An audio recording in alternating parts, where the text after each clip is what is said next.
No.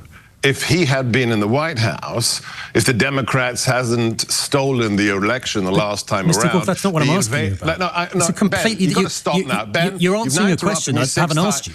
You've interrupted me 6 times. Because you haven't answered my question. If you don't like the answer, you can terminate the interview. So in light of Donald Trump's Ukraine deal, which looks like a complete capitulation to Vladimir Putin, in this video, you are going to see one of his most ridiculous aides, Seb Gorka, a very angry and belligerent man, completely meltdown on air when challenged about Donald Trump's incestuous relationship with Vladimir Putin.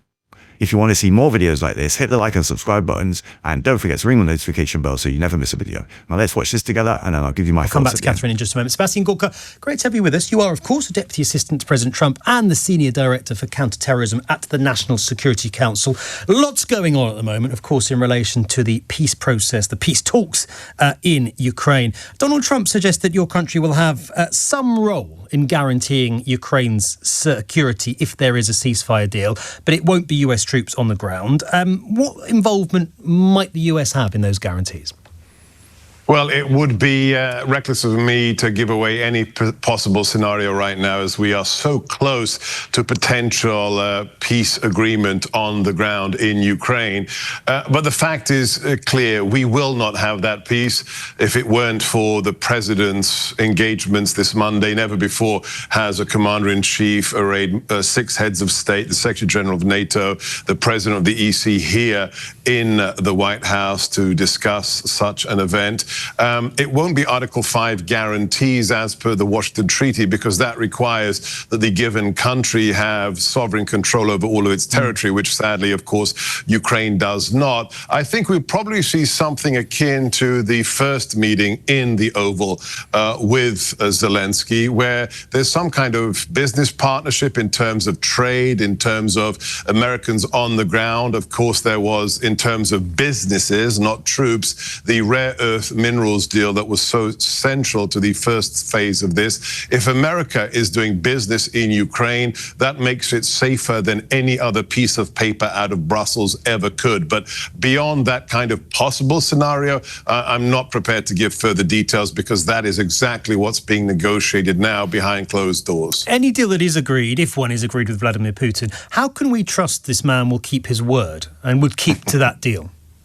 Putin, this is. I think there's a great phrase from the Cold War from another amazing American president, the great Ronald Reagan, who helmed this country as Margaret Thatcher was doing so incredibly well in the UK, and that is trust but verify. We know who the president of the Russian Federation is. We know his background as a colonel in the KGB. So words are one thing, but actual behavior is how Russia or Ukraine will be measured, how any country is measured. It's not just the statements that come out of the president's office, but facts on the ground. So if he does breach the agreement, which I think you're agreeing is at least a possibility given his track record, what would the consequences for that be? Because it seems to me a very, very real risk if the deal is agreed. Well, more of the same that we have leveraged against Moscow in the last 3 years. So it has really been isolated in terms of global trade, in terms of various sanction measures. We are the most powerful nation the world has ever seen. It's not just about bombs and bullets, it's also about the economic and diplomatic pressure we can bring to bear. So along with our allies in the EU, in NATO, the sphere of mobility for a Kremlin that reneges on any putative agreement is going to be very, very small. Does President Trump blame Ukraine for this war? Because he told Fox News yesterday, it's not a war that should have started. You don't do that. You don't take on a nation that's 10 times your size, which seems to me to be suggesting that what Ukraine should have let itself be invaded and not responded. No, that's a hackneyed talking point of the gutter press. We don't blame Ukraine for being invaded. That's asinine, that's moronic, that's imbecilic. What did he mean? You don't take on a nation that's 10 times your size. What does that mean? The bottom line is the following. When President Trump was the commander-in-chief the first time around, there were no new wars. We didn't have Russia invading anyone. It's interesting that Russia only aggrandized its territory when Obama was in office, when Biden was was in office. So what the president is making very clear, which is simply an empirical statement of fact, the world is a safer place when he is behind the resolute desk in the Oval. The point about you don't take on a nation that's 10 times your size. I mean, Ukraine didn't take on Russia. Russia invaded unprovoked and Ukraine sought to defend itself. So what does he mean by that? You don't take on a nation that's 10 times your size? We're not casting aspersions and we are not blaming Kiev at all. So the fact is, when President Trump is the commander-in-chief, the world is a safer place. We've seen it's hard to keep up with the president, and he is our boss here in the White House. We've had more than half a dozen peace treaties since he entered office, whether it's in Africa, whether it's Armenia, Azerbaijan. So let's just talk about the facts. When the left is in control, right, the world is a powder keg. And I'm not. You can try and interrupt me again and ask me a question for a third time. I'm just going to bring you back to the first one, if I could. The bottom line is everybody is safer. All right, I hear your point on that. I hear your point. It's a slightly separate one I ask you, which was just what President Trump meant when he said in relation to Ukraine, you don't do that. You don't take on a nation that's 10 times your size. What does he think Ukraine should have done differently in this conflict? I'm not going to talk about hypotheticals, because if he had been in the White House... No. If he had been in the White House, if the Democrats hasn't stolen the election the last time around... Mr. Gorka, that's not what I'm asking you about. No, Ben, you've got to stop now. Ben, you're answering a question I haven't asked you. You've interrupted me 6 times. Because you haven't answered my question. If you don't like the answer, you can terminate the interview. It's not But if you want to actually let me speak, I will tell you... What did Donald Trump mean? You don't do that. You don't take on a nation that's 10 times your size. Ben, it never would have been invaded. Period. End of story. It's not what I asked, Mr. Gorka. I don't care what you asked. I'm giving you the truth. I'm giving you... No, because you're using an... If you want to ask him what he meant, try and get an interview with him. I am your subject. Can you help us out with that, Mr. Gorka? I am happy to, but only if you don't do the classic prevarication and interruption, because we're not interested in fake news, okay? Let me just phrase. Simple. Let me phrase. It's no fake news here. Let me phrase it a slightly different way.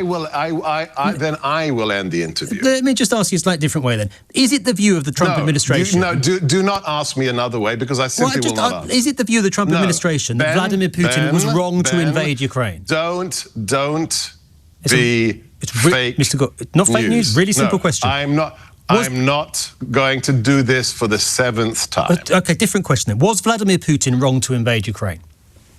Of course, absolutely. But Donald Trump keeps saying, "Oh, it's NATO. It was."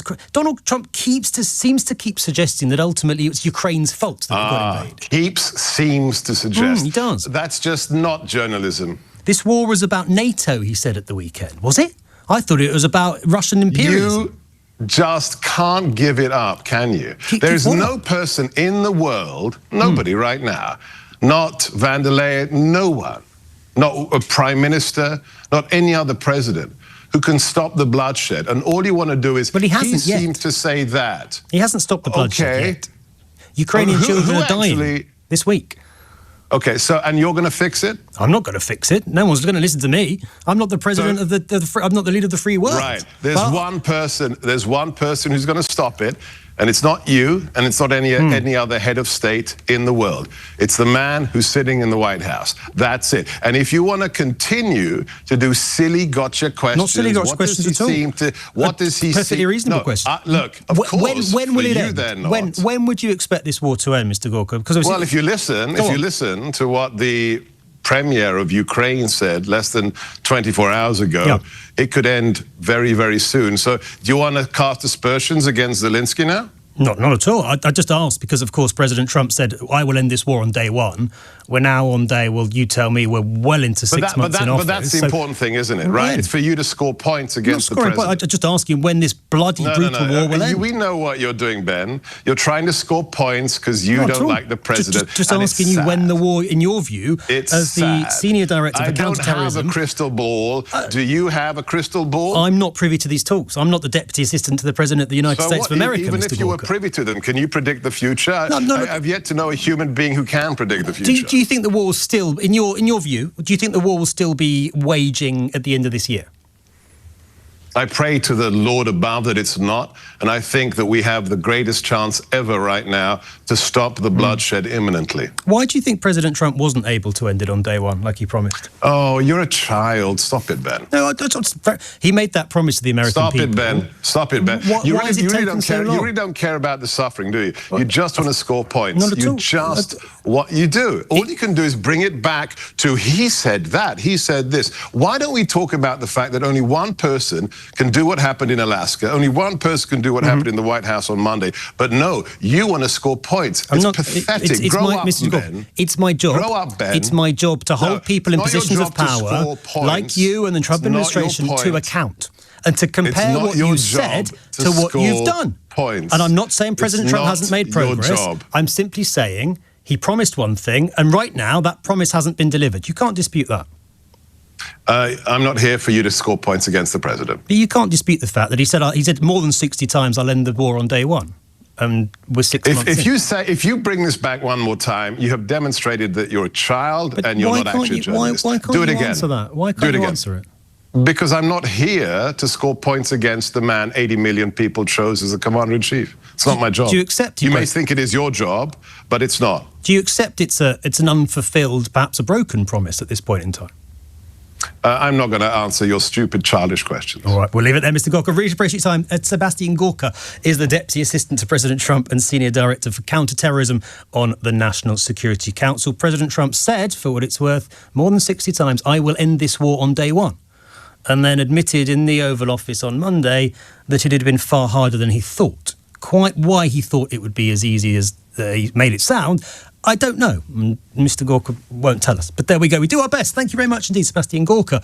So let's be brutally honest about what we just saw. That wasn't an interview. It was a damage control session for a Russian asset being exposed. For years, anyone with half a brain has seen the evidence piling up that Donald Trump works for Vladimir Putin, or certainly works in Vladimir Putin's interests.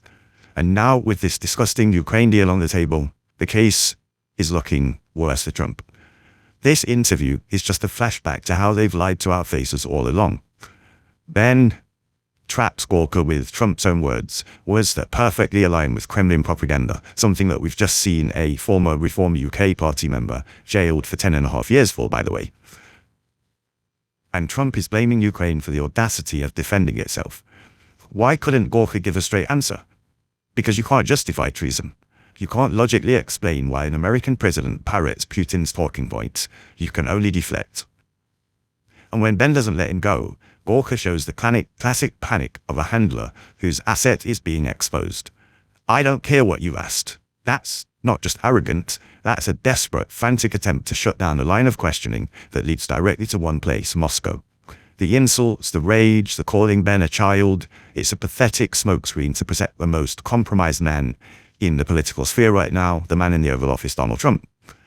And this isn't a recent development, by the way, this Trump-loving Putin. There's a lifetime of evidence from his shady financial history to his fawning over a KGB dictator that Donald Trump has been working for Russia.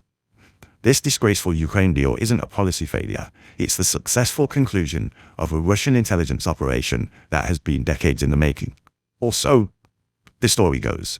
This clip isn't a clue, it's more of a receipt in the mountain of circumstantial proof. The deal is simply the Ukraine deal, that is, it's simply the final, disgusting confirmation. So what are your thoughts?